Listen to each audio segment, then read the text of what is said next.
अब हम आपको भारत की सैन्य शक्ति से जुड़े दो शुभ समाचार बताने जा रहे हैं। पहला शुभ समाचार है अग्नि-4 मिसाइल का सफल परीक्षण।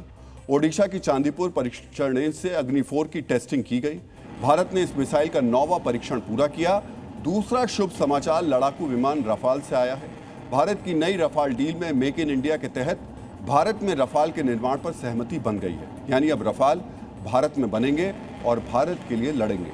भारत ने फ्रांस की कंपनी दासस से 114 नए रफाल लड़ाकू विमान खरीदने का प्रस्ताव भेजा था।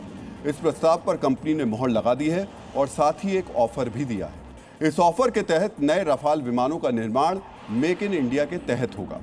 डील के तहत 114 में से 95 विमानों को भारत में बनाया जाएगा। रफाल के इंजन से जुड़े उपकरण हैदराबाद में बनाए जाएंगे। ढांचे से जुड़े उपकरणों का निर्माण भी भारतीय कंपनियों द्वारा किया जाएगा। इसके लिए फ्रांस की कंपनी पूरी तरह तकनीक का ट्रांसफर करेगी।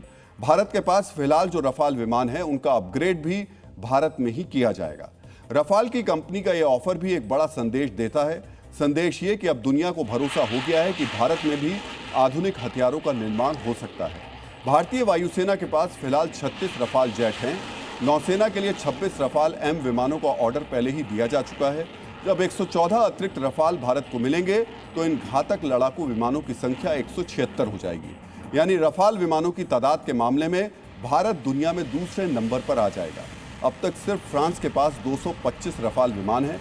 दुनिया के किसी और देश के पास 100 से ज़्यादा रफाल विमान नहीं है। ये संख्या भी भारतीय वायुसेना की ताकत में बड़ा इजाफा करेगी।